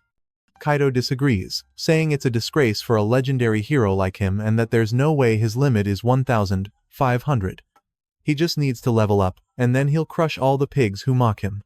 Yannick tells him not to feel that way, reminding him they have formed a mutually beneficial alliance, so he has no qualms about putting the results of his research at his service. But Kaito turns and walks away in disgust, knowing he can't trust that dark elf one bit, so he plans to bury him once he's helped him level up. Meanwhile, Light kills a large number of orcs. So he asks Gold and Nemo Mumu to collect the magic gems and call it a day. After all, they just need to present the guild with proof of reaching the 3rd floor for now. Once that's done, they return to the 1st floor in a short time thanks to Light's powers. As they fly, Light notices the group of kids they met earlier being surrounded by goblins. They stop to watch for a bit, and Gold comments that the 3 boys in the front are the fighters, while the girl in the back provides magic support. The kids easily defeat the goblins, and Light decides to land to give them a warning. He reminds them that keeping focus on the enemy is a fundamental part of combat, but they shouldn't let that distract them from watching their backs. Just then, the kids realize he stopped a bush snake that was about to attack them. Light warns them that a bite from one of those won't kill them, but it can paralyze them for a while, which would be fatal in the middle of a battle. The kids bow gratefully for the warning, but at that moment, a pack of bush wolves suddenly appears. Light knows those creatures usually live deep in the forest, so it's strange to see them this far out. The kids prepare to run, but Light doesn't move. And the bush wolves simply run past them. Which means they are fleeing from an even bigger problem. In a matter of seconds, a gigantic quad mantis appears, causing the kids to freeze in fear with the realization that they're screwed. The kids can't believe their eyes. The giant mantis before them was a species thought to have been exterminated 10 years ago. Their leader, Hans, immediately tells his younger sister, Nene, to hit it with a spell to unbalance it, creating a chance for them all to escape. Seeing their plan to flee, Mei asks if they wouldn't mind if her party hunted it instead, with Momo adding that a level 500 monster like this one must have a massive bounty on its head. Hans is baffled by their casual attitude, trying to warn them that fighting the creature is a death sentence and they should report back to the guild immediately, but Light simply replies that it will be fine. The mantis lunges at them, prompting Light to decide it's time to squash the bug. Garth is the first to engage, his sword clashing against the mantis's hide before he backs away, remarking that the beast took his hit without a scratch and that its scythes are incredibly tough, to which Mei just calls him a sore loser. Light decides to use his gift, firing a fire arrow, but the mantis expertly bats it away with its scythes, sending it flying back toward them. Hans is convinced they stand no chance against it, and asks Milla to support them with a spell, but she's just watching in awe, suddenly exclaiming that Light just cast a combat spell without an incantation, something she considers completely insane. Since Hans and Nene are warriors and know nothing about magic, they don't understand her excitement and just urge her to help. Garth simply laughs, telling them not to worry and to just watch and learn, as he's about to show them how a real knight handles his weapons on the battlefield. He tells Hans that defending with a shield while attacking with a sword isn't a bad approach, but it's far from the best. For their first lesson, Garth uses his shield to parry one of the mantis's strikes at the perfect moment, the impact completely shattering one of its sides as the children watch in astonishment. He explains that all it takes is a well-timed counter to turn a shield into a powerful weapon. For their second lesson, he tells them to strike with their sword when they catch an opponent off guard, and as he says this, he slices off one of the mantis's legs, remarking that battles are all about creativity and skill. Hans realizes Garth is far more than just the braggart he initially seemed to be. Light decides it's his turn again and fires another volley of fire arrows, but this time, when the mantis tries to swat them away, the projectiles change trajectory mid-air and strike it from behind. He explains that this time, he took full manual control of the arrows, so the mantis can't simply deflect them. Multiple arrows bombard the creature from all directions, and Milla is stunned to see Light controlling 30 projectiles simultaneously. Light then uses a combination of assembly and incineration magic to tear off another one of its legs. He decides it's time to end it, but the mantis, sensing defeat, suddenly turns to flee instead of continuing the fight. Light admits the creature is smarter than he thought, but he won't let it escape. He uses another card to create a massive wall of fire, blocking the mantis's escape route. Milla gasps again, utterly blown away to see him now casting tactical class spells without an incantation, a feat that even the most skilled elves struggle to achieve. Hans and Nene are now more focused on Milla's fanatical outburst than on the monster, having never seen her act this way before. Seeing its escape blocked, the mantis spreads its wings to fly away. But May leaps impossibly high into the air, dicing the creature to ribbons with her dagger in a flash. However, the moment she lands, Garth scolds her for shredding the monster into useless scraps, pointing out that they can't sell any of its parts for profit now. May immediately panics at her costly mistake, while the kids just stand there, stunned that the trio actually defeated the beast. Once May calms down, the entire group begins searching for the mantis's magic gem so they can leave before sunset. After a short search, Hans finds it, and Garth teases May that she's lucky it wasn't destroyed along with everything else. Light is just relieved they found it, as they can turn it in to increase their adventurer rank. Hans then asks if they're part of a famous adventurer party, guessing they must be B, A, or even S rank. Light quickly denies this, explaining that they're all F rank newbies who have only just started. The children are left completely paralyzed, unable to process that a team of absolute rookies just took down the giant mantis. With the battle over, Milla uses an incantation to create a sphere of water, offering it to them so they can clean up. Garth laughs, boasting that his armor is as flawless and shiny as ever, though he admits his master's hands could use a wash. Light gladly uses the water, but insists everyone else should use it too, feeling it would be wrong to have it all to himself. Nenny is the first to happily accept and wash her hands. Afterward, Light thanks Milla for using her precious mana just to provide them with water. But Hans insists it's the least they could do after they saved their lives, and each of the kids properly thanks them. Hans mentions they are about to set up camp for the night nearby and invites Light's party to join them, offering their simple tent and food. Light hesitates, not wanting to be a burden, but Hans insists, pointing out that it's dangerous to travel after sunset and that his sister Milla is desperate to talk to him about magic. Hearing this, Light agrees to stay. As they eat dinner together, Light tells Milla that his parents were mages, which she says explains his incredible talent. Light compliments her in return, but she quickly dismisses it, saying she can't even perform chantless spells, let alone tactical class ones. Nine doesn't understand why that's so impressive, so Milla explains that there are 3 classes of magic. Combat class spells like Fire Arrow are for single targets. Tactical class spells, like the fire wall Light used, affect a wide area. And finally, strategic class spells are powerful enough to have a global impact, like causing tsunamis or calling down meteors. She explains that casting such spells usually requires a large group of mages chanting in unison. While races like Dragonkin, Elves, and Dark Elves can cast advanced magic with ease, it's a different story for humans. And yet, Light, a human, cast a tactical class spell without any incantation, a feat so unheard of it makes him a living legend. Garth and Momo nod in agreement, confirming she knows her stuff. Milla is visibly thrilled by the whole topic, but her brother Hans tells her to calm down. He admits he doesn't understand much about magic, but it's easy to see that Light is a kind-hearted gentleman. He then encourages Milla, reminding her she's talented enough to earn a recommendation to the Duchy's Sorcery Academy, and that one day, he's sure she'll be casting tactical class spells all on her own. Light asks if she's referring to the nation jointly established by all races, the Nine-Bound Duchy. Hans confirms, and Garth remarks that Milla must be a truly gifted mage if she could get into the most prestigious academy in the world. Despite her talent, Hans explains that they tragically lost their parents in an epidemic, so Milla was never able to attend. That's why he and Milla, along with their childhood friends Hans and Nenny, formed their adventurer party to make a living. However, their new goal is to earn enough money by exploring the dungeon to finally send Milla to the Duchy's Sorcery Academy. Hans and Nenny chime in, reminding him it's their dream too, but Milla tells them she's happy just being with them and doesn't want them to do anything reckless. Light smiles at their warm interaction, as it reminds him of his own younger sister. Because of this, he decides to reassure them, telling them everything will work out and he knows they'll succeed, especially with Milla's obvious talent.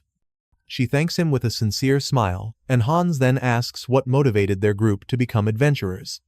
Light shares that his own parents died in a house fire, and May adds that the incident left him with horrific burns, which is why they're on a journey to find a potion that can heal him. Garth explains that both he and May were heavily indebted to Light's parents, which is why they travel together now. The children fall silent after hearing their story, so Nine decides to change the subject, asking if Garth and May are dating. May immediately gets defensive, declaring her heart belongs exclusively to Light. They soon start their usual bickering, lightening the mood. Elsewhere, Minato is busy exterminating orcs, while the sage collects the samples he needs for his research. He explains it's all part of his attempt to overcome the growth limits imposed on each race, and the next step is to gather the main material for his experiment, humans. Weeks later, Light visits the guild to turn in all the magic gems they've collected. The receptionist is thrilled to see another massive haul, and the other adventurers in the guild recognize him as the one rumored to have defeated the giant mantis, now known as the Black. Meanwhile, May tells the receptionist that Light deserves to be S rank. After cashing in the gems, they find that even people outside the guild recognize them, and Light notes they've started drawing a lot of attention. As they're walking, two adventurers named Zubin and Gilbert suddenly approach Light, telling him that everyone in town is calling him the Black. May quickly gets defensive, but Zubin panics and clarifies they don't want any trouble. He's just heard they defeated the mantis and have even reached the 50th floor of the dungeon. Gilbert scoffs that it sounds like an exaggeration, considering how many years it's taken them to get that far. In an instant, May has her dagger to his throat, asking if he dares to imply her master is a liar. Garth steps in, asking what they want, and Zubin explains they were just trying to be friendly, and that they should know there are people rooting for them. After all, someone has to prove that humans can compete with the other races, and it'd be great if they could even surpass them and knock them down a peg. As they leave, nearby members of other races comment on how humans always say the most foolish things. A dwarf bets that the entire story about defeating the giant mantis is a complete fabrication, claiming it's impossible for a human to cast a tactical class spell without an incantation. Light's group can clearly hear the cruel remarks from the other races, so Garth says the only thing they can do is prove their worth through their actions. Light agrees, so they soon head back into the dungeon to descend to the 50th floor once more. As they travel, they notice Hans's party is also in the dungeon, so Light decides to go and say hello since they haven't run into each other lately. Hans mentions the dungeon is a massive place, making it hard to run into acquaintances unless it's by pure chance. However, he says this is a good opportunity because Milla has something for him. A bit nervously, she steps forward and hands Light a small gift as a token of her gratitude. She explains it's a burn ointment, a recipe her grandmother taught her before she passed. It won't remove the scars, but she hopes it can at least help ease his pain. Light thanks her and graciously accepts, which makes Milla genuinely happy. Hans explains that his sister really wanted to repay his kindness, and this was what she came up with after much thought. Light is visibly moved by the gift and decides Milla deserves something in return. He secretly uses his ability to materialize a bracelet and gives it to her as a sign of his gratitude, telling her that her gift truly warmed his heart. Milla happily accepts the bracelet, promising to treasure it forever.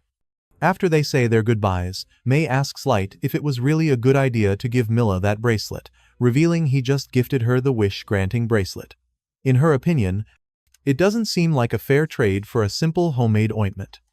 Light replies that he just thought it was perfect for her, and Garth clarifies that the item can make small miracles happen if one wishes for them strongly enough. This is why, he explains, Light chose that specific bracelet for Milla, a gesture that was both thoughtful and gentlemanly. May hates to admit he's right, so Garth just laughs and tells her she should be less materialistic and more spiritual. When they reach the 50th floor, Light tells Garth and May to handle hunting the Yetis they need, while he uses a teleportation card to return to the abyss where the maids await him. After Lila serves him some tea, Light informs her that the operation is proceeding smoothly. It's been a nice change of pace, as he's even made some friends and has been able to see some of the good that's still left in the world. Besides that, he asks for an update on the status of their revenge operations, and Lila informs him that they are very close and everything will soon be in place. Light tells her he can always count on her, remarking that it seems he didn't even need to come back. Lila thanks him for his kind words, and Light tells them to keep up the good work, giving them free rein to use any and all resources they need. He also tells Lila that he wants her to remain in charge of managing the abyss, which she readily accepts. Next, he tells Kuro that she is to continue exploring the ancient forest.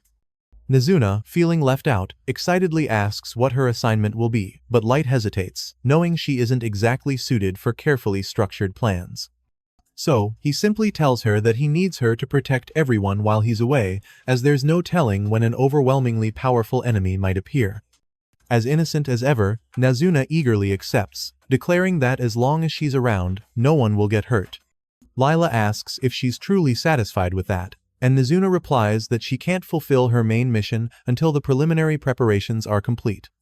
Lila tells him she's aware and that she'll get everything in order quickly and flawlessly, because Light deserves nothing less. Light comments that he can hardly wait, as he plans to savor every second of watching Sasha's miserable face, so he's eagerly anticipating the big day. Elsewhere, Gilbert and Zubin are talking on the third floor of the dungeon while the rest of their party sleeps. Zubin remarks that the third floor rarely looks so picturesque, as it's usually completely shrouded in fog. Gilbert agrees, saying it only looks like this once in a blue moon. With that said, Zubin decides to ask what his impression was of the black. He's heard that the masked man cast a tactical class spell without an incantation when they defeated the giant mantis. Gilbert replies that it has to be a lie, but Zubin reminds him that the witness who backed it up was a human girl. Gilbert clarifies that if it is true, then the black must be either a legendary knight or a reincarnated hero from ancient times. Zubin finally agrees, saying he hopes it's true because they need a champion to overthrow this rotten human-hating society.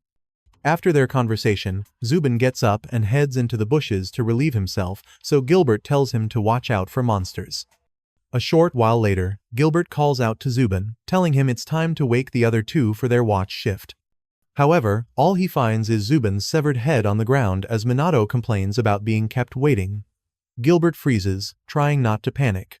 He looks around and realizes all his comrades are already dead. They're camped in the middle of a swamp, so his men should have heard any enemy splashing as they approached, yet Gilbert's severed head lies on the ground with no signs of a struggle. Zubin deduces the killer must have used some kind of magic. Minato impatiently grinds his foot into Gilbert's head, but Zubin knows he stands no chance against the bloodthirsty elf. His only option is to escape and report this massacre to the Adventurers Guild. He quickly casts a spell to create a thick fog and flees, thinking Minato can't target him with magic without a line of sight. However, Minato closes the distance almost instantly and strikes him down. In that final moment of consciousness, Zubin realizes the elf made no sound because he was using a spell to float silently above the water. Suddenly, the sage Yanak appears and puts Zubin to sleep, reminding Minato that he had requested living humans, yet he went and slaughtered all but this one. Yanak explains that successful experiments are only achieved after numerous failures, which is why he requires more than a single human test subject. Minato casually promises to be more careful next time, but warns that any maggot who dares to defy him will be turned into mincemeat. Yanak coldly comments that even the most useless human trash can have value when it becomes raw material for his experiments, and that they will teach this scum the role they are destined to play in the grand order of the world. Sometime later, Mir storms back into the guild, demanding an immediate rank promotion for Light. The slightly flustered receptionist explains that while she understands Mir's frustration, they already made a special exception by promoting him directly from F rank to D rank just the other day. Mir scoffs, asking if that's the best they can do considering everything he's accomplished, but the receptionist reminds her of their established system. Unfazed, Mir argues that her master's greatness cannot be measured by their standards and that he deserves nothing less than S rank. The receptionist insists there's nothing she can do, as not enough time has passed since he registered, but she mentions that if he were to achieve another major feat, she might be able to pull some strings. Back at the inn, Light brings up a rumor about an adventurer killer on the loose. Although it might be a hoax, Elisa sees it as a perfect opportunity to rank up.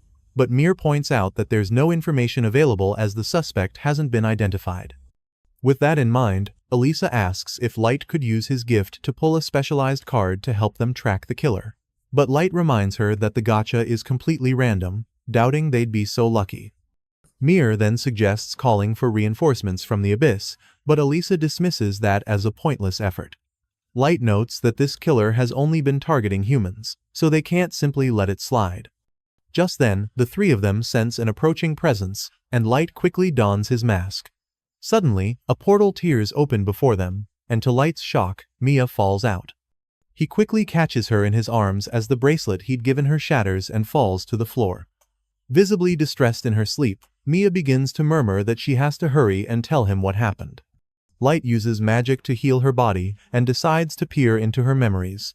He unleashes an RS rank hypnosis card, and the scene shifts to Mia's memories of the recent past, inside a dungeon. Some adventurers warn Helio and his party about the adventurer killer, noting that so far, all the victims have been human. Helio asks if they're sure it isn't a monster, but the adventurers explain that no monster can cast multiple spells with different attributes.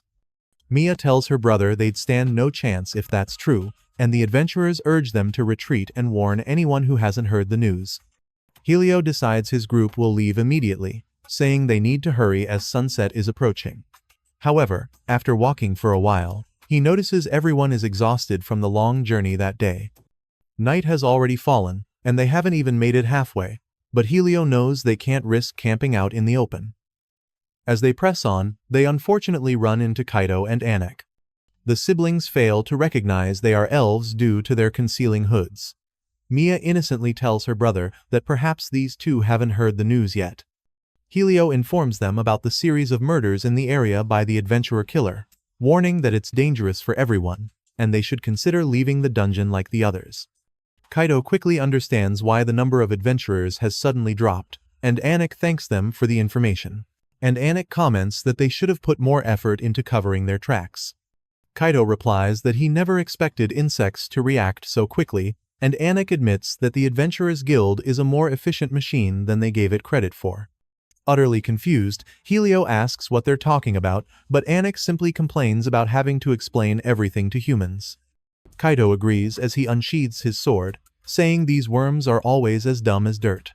The moment he reveals his face, the adventurers freeze in fear, realizing he is the adventurer killer. Helio and the others immediately tell Mia to run, vowing to fight and buy her time. Kaido is easily irritated by this, finding it laughable that such vermin think they can stand against him, especially when they're so clearly outmatched. Completely enraged, Kaido swings his sword, opening a deep gash on Helio's chest, causing Mia to scream in horror. Jim and Ward immediately rush to defend their leader, but Kaido cuts them down just as easily. Mia is frozen in shock, but Ward manages to get back on his feet, telling her to run as far as she can. Hearing his desperate cry, Jim musters the courage to stand again. The two resolve to give their all to give Mia a chance to live, even if it means fighting a battle they are destined to lose. Anak tries to stop Kaido, but both Jim and Ward fall dead under his blade, making Mia scream again. With a sigh, Anak scolds him, reminding him that he can't use them for his experiments unless they're alive. But Kaido retorts that he already said he'd turn those worms into mincemeat if they dared to waste his time by fighting back. Besides, he clarifies, he left the girl alive. Anak concedes that female human mages are especially valuable, though the boys were also indispensable to him. Kaido approaches Mia, promising to be more careful next time, but asks if he can have a little fun with her first. Uninterested, Anak tells him to do as he pleases, explaining he's beyond such base desires as long as he keeps her alive. Trembling, Mia tells him to stay away, but Kaido doesn't understand why she's so scared. He tells her she's lucky that a future legendary hero like himself is willing to use her for his pleasure, so she should be jumping for joy. Mia is completely paralyzed with fear, but the sound of her brother's voice snaps her out of it. Against all odds, Helio manages to stand up, using the last of his strength to beg her to run. Anak is amazed by his tenacity, telling Kaido he must insist on capturing him alive, as he's a perfect specimen for his experiments. Helio knows he's practically dead already, but that doesn't matter. He must save Mia, no matter the cost. Despite his pain, he forces a gentle smile for her, asking her once more to run, to get out of there, and live a long life for all of them. Mia finally musters the courage to stand and run for her life, so Anak tells Kaido to hurry and capture her. Kaido is clearly irritated by his bossy attitude, but Anak also reminds him not to kill Helio. Kaido complains again, saying these worms are harder to catch than to kill. Helio begins to murmur, recalling Light's words that battles are about creativity and skill, so he has to use his head and make unexpected moves. Kaido has no idea what he's talking about, but Helio keeps repeating the lessons. Light had taught him and his friends that simply defending with a shield and attacking with a sword wasn't wrong, but it wasn't the best approach either. With those words echoing in his mind, Helio decides to do something brave. He throws his sword at Kaido as a distraction, and just as Kaido dodges, Helio transforms his shield into a powerful weapon and smashes it right into his face. Kaido falls backward, completely stunned, as it's the first time a human has ever laid a hand on him, let alone a mere child. Helio laughs down at him with a triumphant smirk. In an instant, Kaido's rage erupts, and without a second thought, he impales Helio with his sword. Anik is about to complain, but Kaido exclaims that no one gets away with striking his majestic face and vows to make him suffer a pain worse than death.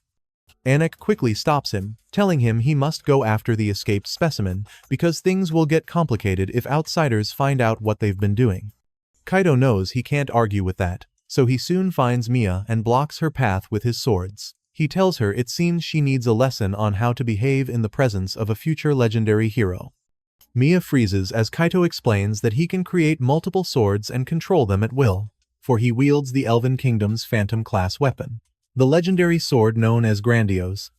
He creates several blades to prove his point, closing in on her and boasting that catching human worms is a simple task for him. Maya quickly gets back on her feet, knowing she can't give up and waste the precious time her brother and friends bought with their lives. She uses her power to create multiple ice swords, but Kaido shatters them effortlessly.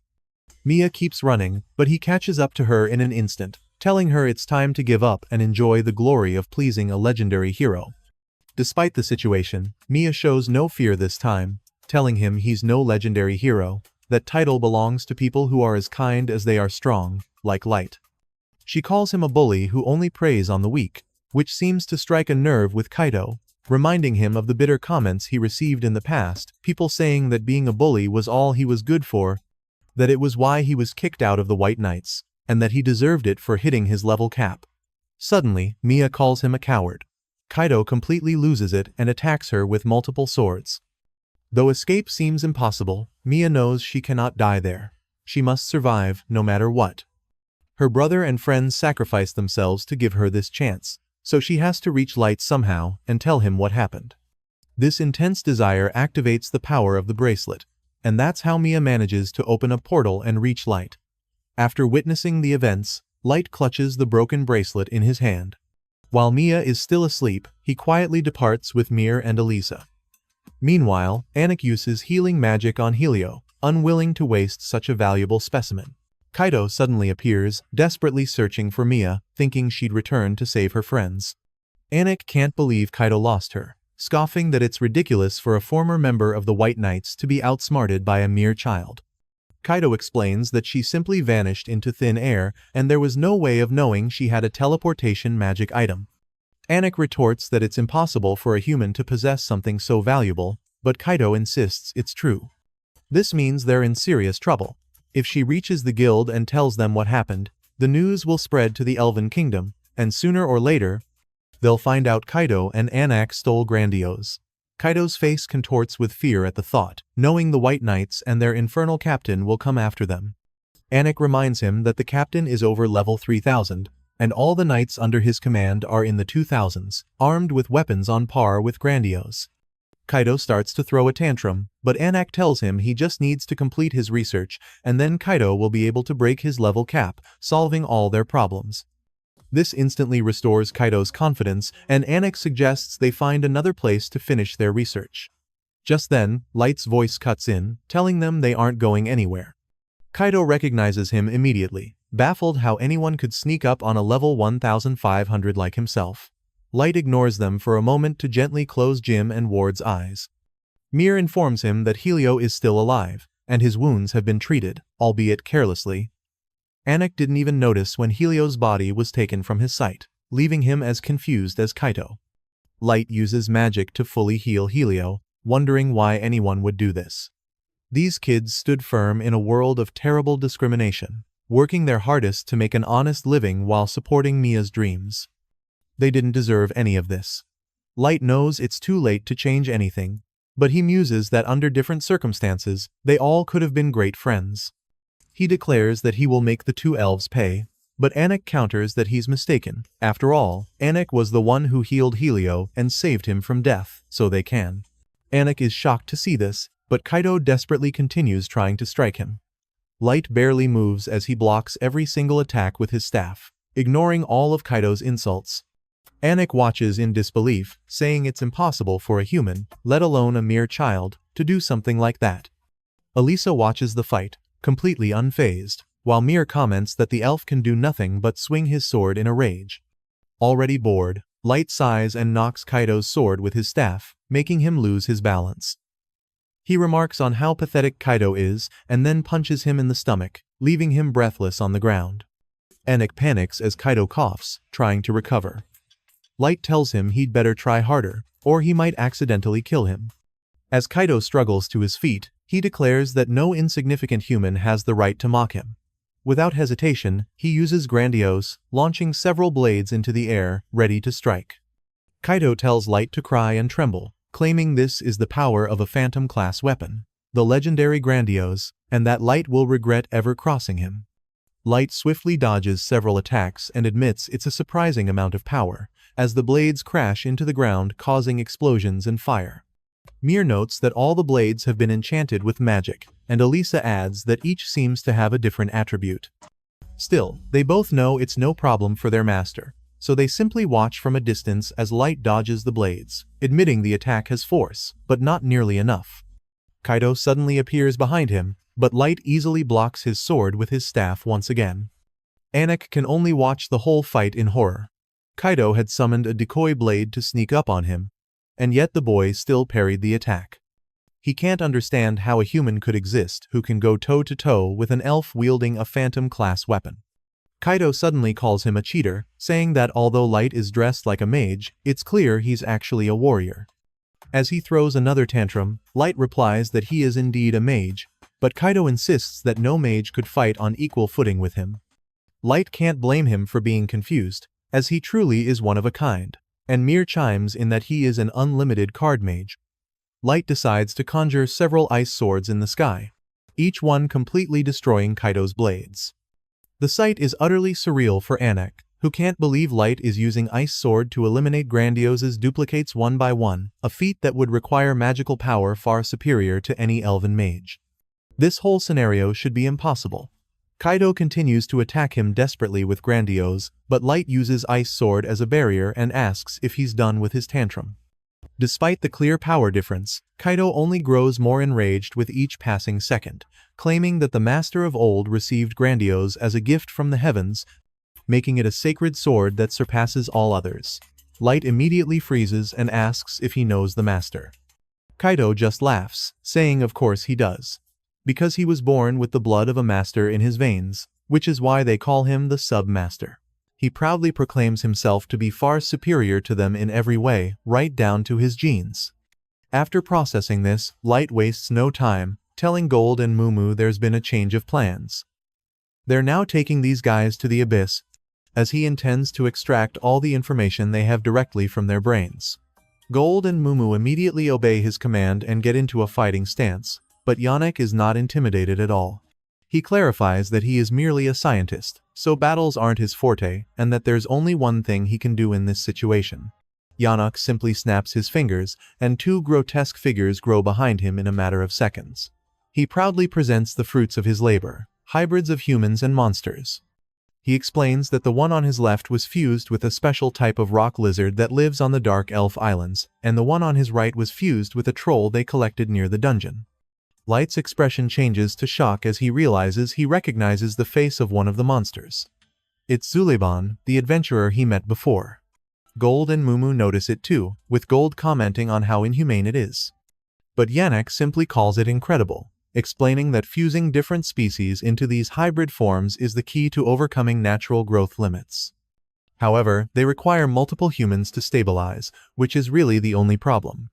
Yannick states his goal is to create an unstoppable, unparalleled force, which means he needs many more specimens. Light's patience wears thin as he listens to Yannick insist that there is no duty more sublime and noble than his, because he is blessed and guided by heaven itself. Tired of his nonsense, Light bluntly tells him to shut up. Yannick retorts that his genius is too much for such an insignificant human brain to comprehend. Light remains calm and simply asks Mumu and Gold to release those poor people from their misery. also telling them not to let Yannick escape because he has many questions for him. They immediately get on guard, and Yannick, knowing they've left him no other choice, says he'll have to educate them in a way their weak minds can understand. Through a practical demonstration. With just a wave of his hands, he sends his monstrous hybrids to attack, but Gold and Mumu easily knock them down. However, Yannick smirks and warns them it's too soon to declare victory. The hybrids quickly get back up, and Yannick tells them they'll have to do much better than that to kill his creations. The monsters immediately lunge to strike, and as Light tries to speak, Okido attacks him, reminding him that he's his opponent and can't get distracted. Light dodges the high-speed attacks while Mumu tries to take down one of the hybrids with multiple slashes. After a few seconds of trying without success, she backs away and admits this is going to be tricky. Gold asks her where her usual confidence went, and Mumu retorts that she could ask him the same thing, but Gold assures her he's just warming up. Just as the monster reaches them, Gold attempts to split it in half with his sword and then blocks a blow with his shield. Yannick simply mocks them, calling them brainless idiots and saying there's nothing they can do, so they should just admit defeat, promising he'll be especially delicate when he experiments on their bodies. Mumu is disgusted, and Gold says he doesn't want these poor people to suffer any longer than necessary. For once, she agrees, and they both use their special abilities to give them a dignified rest. Mumu uses certain death, and Gold uses judgment flare, but Yannick just laughs and reminds them that his hybrids are unstoppable, so they can't be killed no matter what they do. Yannick stops talking immediately when he notices his hybrids are no longer moving or regenerating. He rushes over to the bodies, now engulfed in eternal flames, wondering what's happening, and starts to panic, saying something like this can't be happening. But Mumu simply kicks him in the groin and tells him that's enough. He instantly collapses, foaming at the mouth, and Gold tells her she might have gone a bit too far. Mumu disagrees, saying with disgust that now she'll have to buy a new pair of boots. Meanwhile, Light is still toying with Kaido, effortlessly dodging all of his desperate attacks. Light reminds him that he was the one who insisted on fighting, so he doesn't understand his frustration. Looking up at Light's face completely enrages Kaido, who immediately gets to his feet and raises Grandiose, vowing to pulverize him into nothing. The sword begins to glow with immense power, and Kaido warns him to be afraid, as this is the ultimate form of Grandiose. Light dodges the attack with ease, quickly understanding that Kaido has enchanted the blade with multiple types of magic.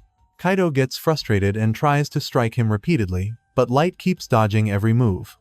He notes that the blade's size and speed increase as it stretches and bends uncontrollably, becoming less like a sword and more like a magic-powered whip, but it's still nothing he can't handle.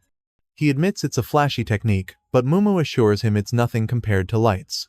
Kaido tries to finish him quickly, but Light even looks bored midair as he effortlessly dodges. He says it's an interesting technique, but all flash and no substance, like Greninja's final attack in the Kalos League. The only thing getting hurt in this battle is Kaido's pride, who desperately begs him to stop dodging his attacks, claiming he'd be mincemeat if the sword hit him. Hearing this, Light decides to indulge him and finally stops, opening his arms for the attack. Kaito's fury ignites as he charges, telling him he'll regret his arrogance. He strikes him head-on with the full force of Grandiose, but his victorious expression quickly vanishes when he realizes Light's shoulder has simply stopped his blade.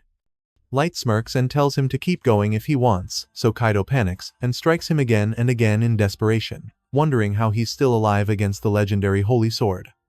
As if that wasn't enough, Light simply shatters the blade with his bare hand, and both Gold and Mumu know it's all over.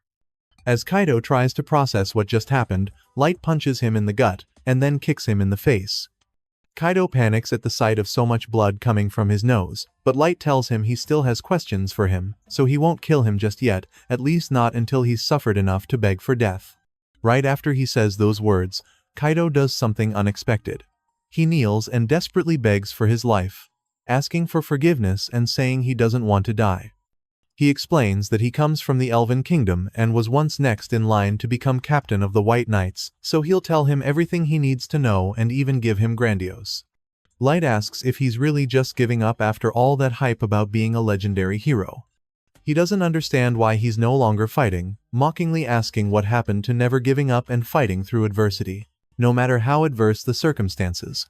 That's what a true hero does, just like how Helio, Jim, and Woody charged at him to protect Mia, even knowing they stood no chance. Light throws Grandiose at Kaido, telling him he'll give him another chance. He wants him to fight, and if he manages to even scratch him, he'll let him go.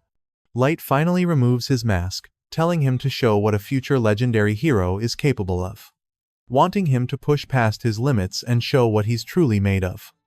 Despite this fake second chance, Kaido simply backs away, crawling in horror and trying to escape immediately, saying it's impossible, as he desperately tries to flee this nightmare. Light unleashes a solar ray card and shoots one of Kaido's legs, causing him to fall instantly. As he writhes in pain on the ground, Light approaches him and says Mia was right, because he's no legendary hero, just a gutless coward who runs away. After he's done with Kaido, Light returns to the bodies of Jim and Woody, saying he'll bury them in the abyss since this area is infested with monsters. He wants them to rest in peace, knowing that they will ensure he and Mia survive. Kaido and Yannick remain on the ground, not even daring to try and get up, but Yannick asks where they are going now. Mumu steps on his head, warning him that nobody said he could talk. Light tells them they're coming with them because he has many questions for them both. Kaido keeps apologizing nervously and asks for mercy, but Light simply regrets not having been harder on them back when they first met, using teleportation to take them to the abyss, leaving both Kaido and Yannick completely confused and terrified. Light informs them that they are now in the deepest part of the abyss, because this is where they live. Kaido can't believe he lives in the world's most challenging dungeon, and Yannick calls it ridiculous, saying there's no way to get there from where they were. Mumu stomps on him again, asking if he dares to imply that Light is a liar. As she crushes him over and over, Ina and the other girls appear to welcome Light back. She asks what these strange creatures he brought with him are. Light explains they're a pair of criminals who conducted horrible experiments with humans that left many people dead. However, it turns out they know something about the Master, so he brought them here for interrogation. The atmosphere in the room immediately turns hostile as soon as the girls hear this.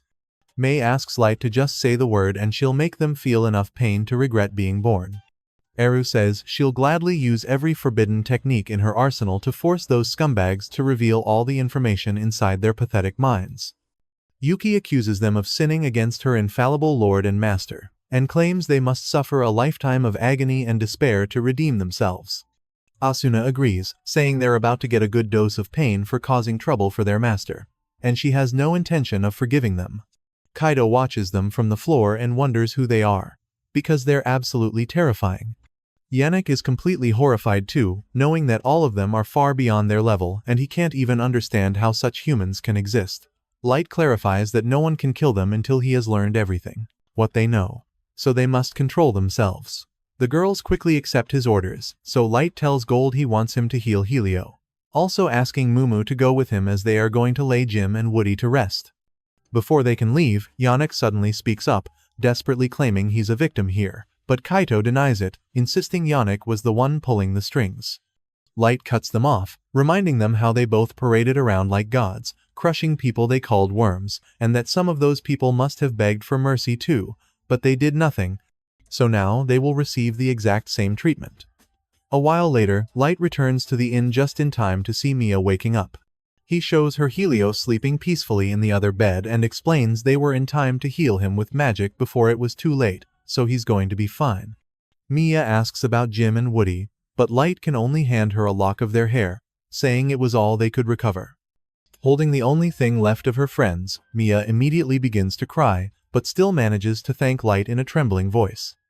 Light leaves the room to give her some space, starting to wonder if this is the consequence of leveling up solely for the sake of revenge, hating that he can't get the horrible sound of her sobbing out of his mind. The next day, he goes to the guild to provide information on the adventurer killer, and the receptionist tells him they can promote him directly to C rank. Light asks if that's okay, as he thought they needed to capture the killer to complete the quest. She clarifies it's no problem, since he brought back valuable information that an elf and a dark elf were behind the string of murders, and even better, he saved 2 potential victims. Light thanks her for the promotion, and then returns to the inn to speak with Mia and Helio, wanting to know if they've made a decision. Helio tells him they'll be leaving in the morning, but that they're truly grateful, as in the short time they've known him, he's done so much for them. Mia agrees, saying she can't thank him enough for everything. Light asks what they'll do now, and Helio replies that they're quitting being adventurers and returning to their hometown. Light mentions it's a shame, as he's sure they could find other adventurers to party with. Mia confesses that part of her is terrified to continue after what happened, but it was also her friends who gave her the courage to become an adventurer and go into the dungeon in the first place. Helio agrees, saying it doesn't feel right to form a new party without Jim and Woody, and besides, he wants to take what's left of them back home where they belong. Light understands completely but still asks what they'll do about the Magic Academy. Mia tells him she's going to study on her own instead, because she doesn't want to be a burden the next time they meet, so she'll dedicate everything she has to becoming a real mage. She shyly asks if they'll really have a chance to see each other again, and Light confirms it with a smile, saying he's looking forward to that day. She smiles happily and tells him she'll hold him to it, so it's a promise. After saying their goodbyes, Light watches them depart from the window, but Gold tells him not to worry, saying those two are especially diligent and pure of heart, so they'll surely adapt to their new lives in the blink of an eye. Mumu agrees, saying it will be great to see them again in the future. Light smiles and agrees, knowing that when the day comes that he can share the whole truth, he'll take them with him to visit the graves of Jim and Woody. Gold and Mumu stay at the inn, while Light decides to return to the abyss to see the results of the investigation. Eru hands him the documentation, informing him that she used her forbidden magic to delve into every corner of their minds. They took all this information and confirmed it through various interrogation methods, which revealed no inconsistencies. The term submaster, like Kaido, is a general term for those who have a blood relationship with the master, and they are known for leveling up with relative ease. May mentions there seems to be a belief that the world could come to an end if the master isn't kept in check. Light doesn't quite understand that part, wondering if that's even possible when there's only one master. Eru tells him that this detail came from a conversation Kaido once had with the captain of the White Knights, but his memory was quite fragmented, making it difficult to draw conclusions, so they couldn't uncover a more solid lead. After all that, Light says there's no point in investigating further in that case, which means their only lead is the captain of the White Knights. He asks about the condition of Kaido and Yanok, and Eru snaps her fingers to open a portal and show him. Light decides it's time to get rid of them, so he prepares a card called Banquet of the Dead. In a matter of seconds, various creatures begin to devour Kaido and Yannick alive, giving them the terrible and painful death they deserve. Once it's over, Eru closes the portal and informs him that all the necessary preparations have been made and that they can initiate the revenge plan against Sasha the elf at any time. It will begin with the capture of the White Knights, because apparently all its members are submasters. And their vice-captain is also engaged to Sasha, which means he could be useful as a hostage. Light praises their diligence and gives the order to set the plan in motion immediately. Meanwhile, we see Sasha and her fiancé Michael laughing as she tells him how pathetic the look on Light's face was after she shot him in the leg with an arrow. The two talk about how much they enjoy it when humans beg for their lives with the most horribly pitiful expressions right before they kill them. Sasha is completely smitten and agrees with everything her fiancé says, and Michael tells her how happy he is to have met her. As she happily enjoys her time by his side, Light sets everything in motion, seeing that their long-awaited reunion is near.